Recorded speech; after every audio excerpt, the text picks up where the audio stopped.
शिवनेत्र कुंड तथा जनक तीर्थ का महात्म्य। मार्कंडेय जी कहते हैं, राजन, जहां बृहति और नर्मदा का संगम हुआ है, वहां एक निषाद प्रतिदिन भगवान त्रिलोचन का पूजन करता था। एक दिन व्यतिपात और संक्रांति का योग आने पर उसने फूल लेकर शिव मंदिर में प्रवेश किया। वहां जाकर उसने देखा कि भगवान का तीसरा नेत्र ही नहीं है।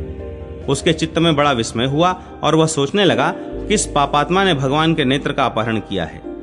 ऐसा कहकर उसने तीखे बाण से अपना नेत्र उखाड़ लिया और उसे ही देवदेव महादेव के ललाट में लगा दिया। ऐसा करते समय उसके मन में तनिक भी भय, कंपन और दीनता नहीं आने पाई। उसके हृदय का भाव भी नहीं बदला। इससे देवेश्वर महादेव जी उस निषाद के ऊपर बहुत प्रसन्न हुए और हंसकर बोले, वत्स, तू मनोवांछित वरदान मांग ले।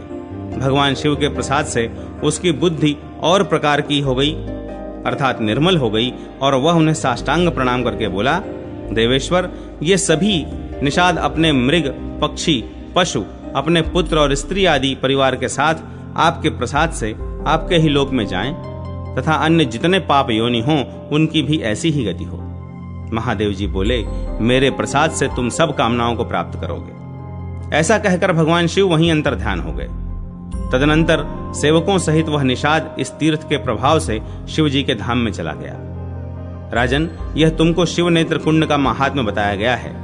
सैकड़ों पाप योनि मनुष्य नर्मदा और शिव के संयोग रूप उस तीर्थ में परम सिद्धि को प्राप्त हो गए हैं। जो वहां स्वतंत्र या परतंत्र होकर प्राण त्याग करता है, वह सहस्त्रों वर्षों तक उमा महेश्वर के धाम में निवास करता है।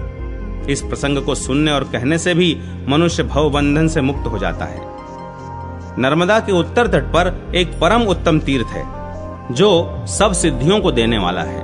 उसे जनक तीर्थ कहते हैं। स्वारोचिष मनवंतर आने पर त्रेता युग में राजा जनक अपने उपरोहित ब्रह्मवेत्ताओं में श्रेष्ठ ब्रह्मर्षि याज्ञवल्क्य को साथ लेकर अनेक मुनि वृंदों से सेवित कश्यप जी के पवित्र आश्रम पर गए। उनके साथ यज्ञ कराने वाले ऋत्विज तथा यज्ञ का सामान भी था। तदनंतर वहां यज्ञों में उत्तम लक्षमेघ यज्ञ आरंभ हुआ। इंद्र आदि श्रेष्ठ देवताओं ने स्वयं आकर यज्ञ भाग ग्रहण किया। तत्पश्चात यज्ञ पूरा हुआ। राजा नर्मदा में यशांत स्नान करके पुत्र और पत्नी के साथ सुशोभित हुए। फिर शिव और विष्णु का पूजन करके उनके वरदान के प्रभाव से वे दिव्य विमान पर आरूढ़ हो दिव्य लोक में जाते हुए देखे गए। मार्ग में उन्हें देखकर धर्मराज उठकर खड़े हो गए और अर्घ्य, पाद्य आदि लेकर पैदल ही उनके विमान के आगे आए। निकट आने पर उन्होंने हाथ जोड़कर कहा, महाराज, आपने तपस्या, ध्यान, योग, दान और देव पूजन आदि के द्वारा शिव और नर्मदा जी के प्रसाद से संपूर्ण दिव्य लोकों पर विजय पाई है। यह सुनकर राजा जनक ने यशस्वी धर्मराज से कहा, प्रभु, सर्वत्र अपनी प्रभा फैलाने वाले भगवान सूर्य जिस प्रकार जीवों के आराध्य देव हैं, वैसे ही आपकी भी मूर्ति है। ब्रह्मा, विष्णु और शिव ये जीवों के समस्त कर्मों के साक्षी हैं। इस प्रकार जनक और धर्मराज में धर्माधर्म विचार पूर्वक संवाद चल रहा था। इतने में ही देवराज इंद्र, देवर्षि नारद, पर्वत तथा अन्य श्रेष्ठ मुनि राजा जनक का आगमन सुनकर धर्मराज के नगर में आए। धर्मराज ने उन सबका यथा योग्य पृथक पृथक पूजन किया और वे सब लोग यथा योग्य आसन पर बैठे। तदनंतर नारद जी ने पूछा, धर्मराज, पृथ्वी पर कौन से देश, पर्वत, पवित्र नदियां, आश्रम और तीर्थ ऐसे हैं जहां किए हुए मनुष्यों के दान, होम, जप, तप आदि कभी क्षीण नहीं होते? यह सब यथार्थ रूप से बताइए। धर्म बोले, मुने, नर्मदा के उत्तर तट पर लक्षमेघ नामक तीर्थ है और वहीं लक्षमेघेश्वर नामक एक शिवलिंग भी है जो परम पवित्र है। भगवान शिव से बढ़कर कोई देवता नहीं है, नर्मदा से बड़ी कोई नदी नहीं है, सत्य से बढ़कर दूसरा कोई धर्म नहीं है और सब प्राणियों पर दया करना यह सबके लिए परम धर्म है। जो मनुष्य शिव जी के चिंतन में तत्पर हो नर्मदा नदी के तट पर निवास करता है, उस पर यमराज का शासन नहीं चलता और वह कभी यमलोक का दर्शन नहीं करता। ब्रह्मा, विष्णु और शिव ही उसके स्वामी होते हैं। धर्मराज के कहे हुए इस धर्माख्यान को सुनकर नारद आदि महर्षि बड़े प्रसन्न हुए। सप्त सारस्वत तीर्थ की उत्पत्ति, शांडिल्या और नर्मदा के संगम की महिमा तथा नर्मदा कुब्जा के संगम पर रंतिदेव का यज्ञ। मार्कंडेय जी कहते हैं, युधिष्ठिर, सप्त सारस्वत नाम से प्रसिद्ध एक गंधर्व था जो भगवान शिव के सुयश का गान किया करता था। वह गाने बजाने की विद्या में बड़ा निपुण था, परंतु कुछ काल के बाद उसे मदिरा पीने की लत पड़ गई और वह उसी में अचेत रहा करता था। काम पीड़ित एवं काम मोहित होकर उसने भगवान शंकर की उपासना त्याग दी और वह भक्ष्य भोज्य के सेवन में ही आसक्त रहने लगा। इस प्रकार कुछ काल व्यतीत होने पर गंधर्व उमापति महादेव जी का दर्शन करने के लिए कैलाश पर्वत पर गया। उसे शिव भक्ति से विमुख हुआ देख नंदी ने शाप दिया, अरे तू अपने पाप के प्रभाव से चांडाल योनि में जन्म ले। तब गंधर्व ने कहा, महाभाग, मुझे मिले हुए इस शाप का अंत कब होगा इसका निश्चय भी आपको कर देना चाहिए। नंदी बोले, व्यतिपात योग आने पर जब नर्मदा नदी में स्नान करके महेश्वर का पूजन करोगे तब शाप का अंत होगा और तुम पुनः यहाँ आ सकोगे। यह सुनकर वह गंधर्व वहां से चला गया और चांडाल योनि में उत्पन्न हुआ।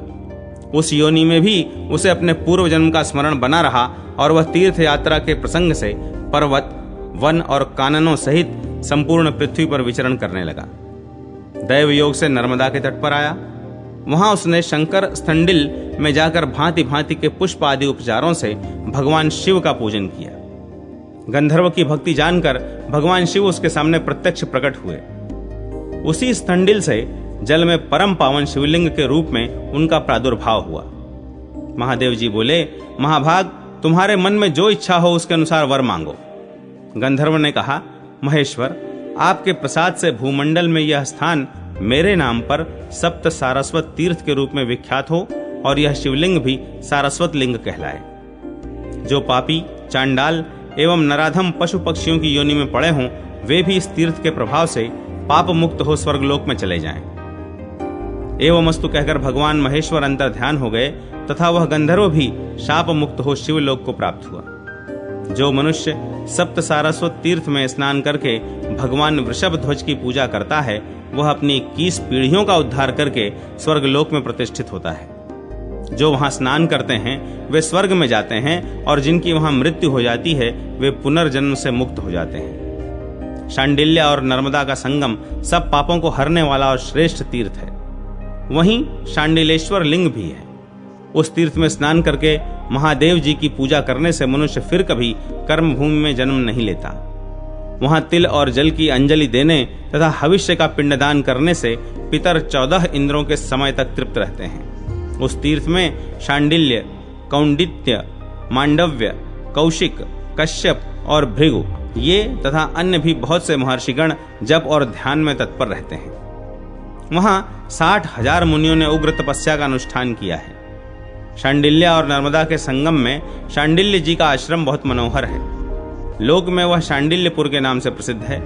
अनेक ब्रह्मर्षि वहां निवास करते हैं।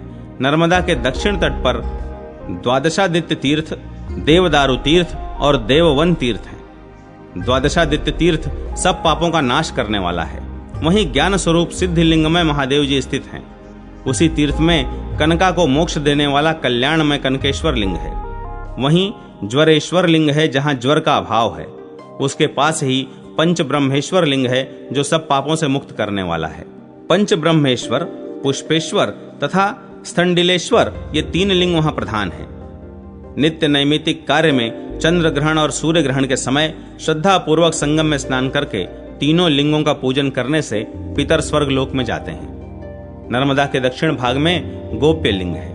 उसके पूजन से ब्रह्म हत्या आदि पाप 7 रात में नष्ट हो जाते हैं। राजन, पितर, पितामह तथा मातामह आदि सभी आपस में यह गाथा गाते रहते हैं कि क्या हमारे कुल में भी कोई ऐसा परम धार्मिक पुत्र उत्पन्न होगा जो हमें नर्मदा के जल से पूजित तिल युक्त भविष्य का पिंड देगा, जिससे कि लाखों वर्षों तक तृप्त रहकर हम परम गति को प्राप्त होंगे।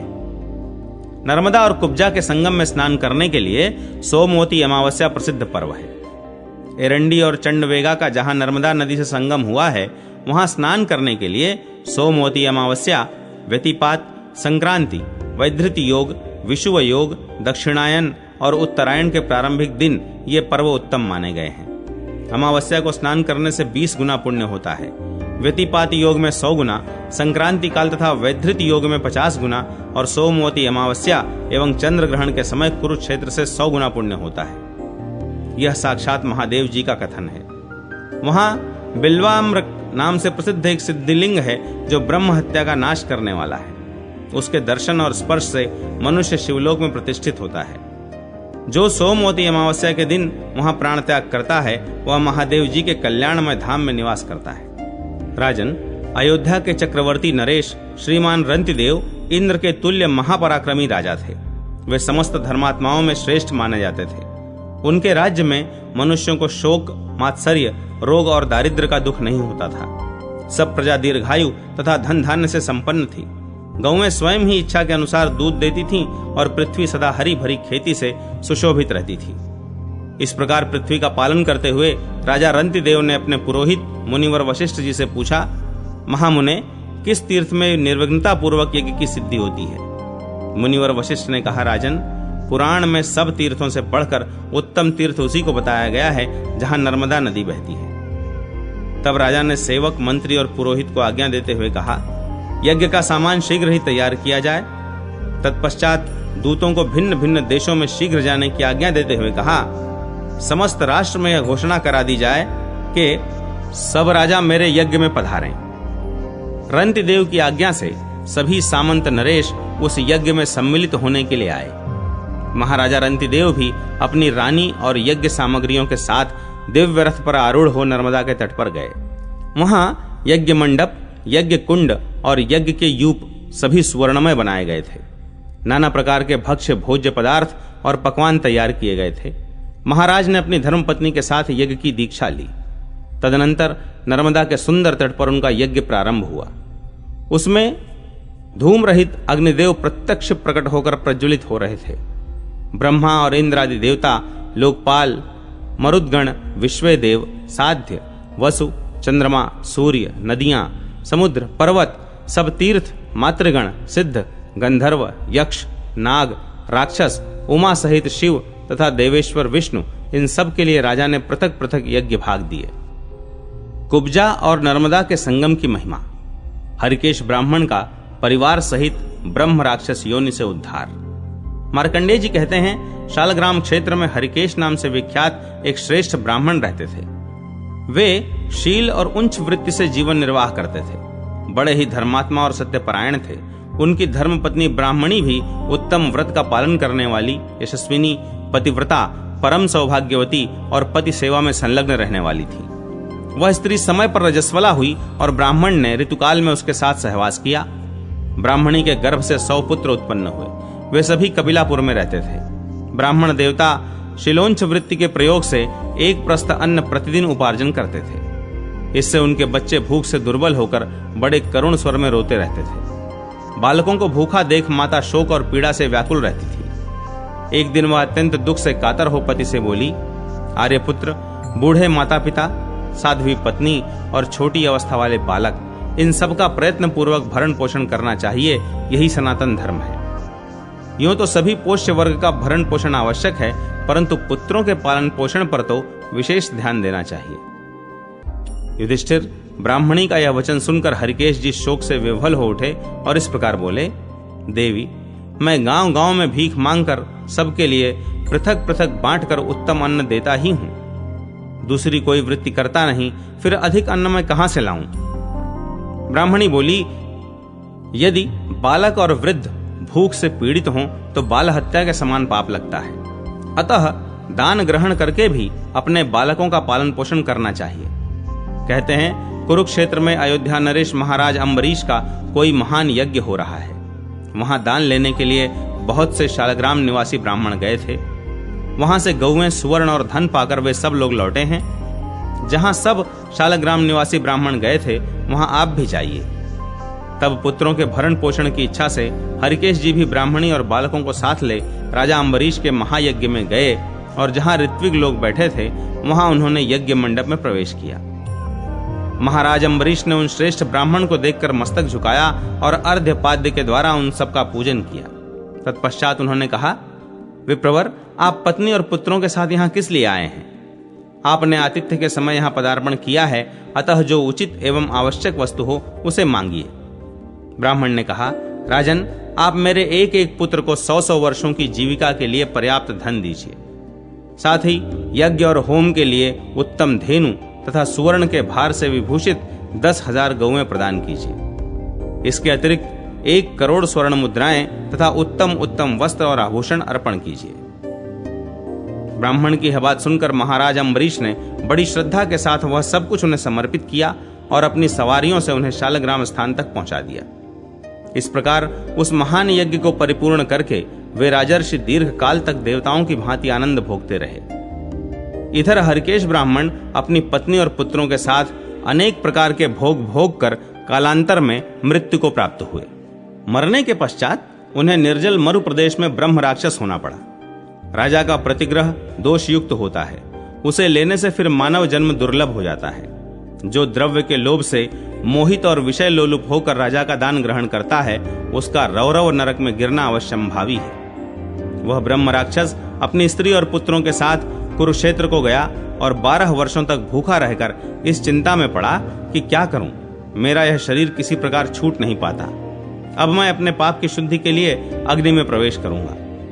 तब उत्तम व्रत का पालन करने वाली उसकी पुत्रवती पत्नी ने अपने ब्रह्म राक्षस पति से कहा, प्रभु, ब्राह्मण का यह सब धर्म अग्नि से ही सिद्ध होता है, अतः लकड़ी इकट्ठी करके आप उसमें आग जला दीजिए और मैं सौभाग्यवती रहकर पहले स्वयं ही अग्नि में प्रवेश करूंगी। अपने से पहले पति को भयंकर आग में गिरते नहीं देख सकूंगी। उसके ऐसा निश्चय करने पर आकाशवाणी ने उससे कहा, शुभे, तुम्हें मृत्यु का भय नहीं है। कुब्जा और नर्मदा के संगम में स्नान करने से ब्रह्म राक्षस योनि छूट जाती है। उसमें स्नान करके बिल्वाम्रकेश्वर की पूजा से मनुष्य स्वर्ग लोक में जाता है, ब्रह्म राक्षस योनि से मुक्त होता है और ब्रह्म लोक को प्राप्त होता है। ऐसा कहकर आकाशवाणी मौन हो गई। तब हरिकेश ने अपनी स्त्री और पुत्रों के साथ वहां जाकर महादेव जी को प्रणाम किया और कुब्जा एवं नर्मदा के संगम में विधि पूर्वक स्नान करके महादेव जी का पूजन किया। तत्पश्चात वे सब के सब काम और क्रोध से रहित हो भगवान विष्णु और शिव का स्मरण करते हुए अपने घर की भांति प्रज्वलित अग्नि में बिना क्लेश के ही प्रवेश कर गए। फिर तो उन्हें तत्क्षण दिव्य देह की प्राप्ति हुई और वे ब्रह्म तेजोमय शरीर धारण करके दिव्य विमान पर बैठकर ब्रह्मलोक को चले गए। उस पवित्र संगम में 108 शिवलिंग हैं।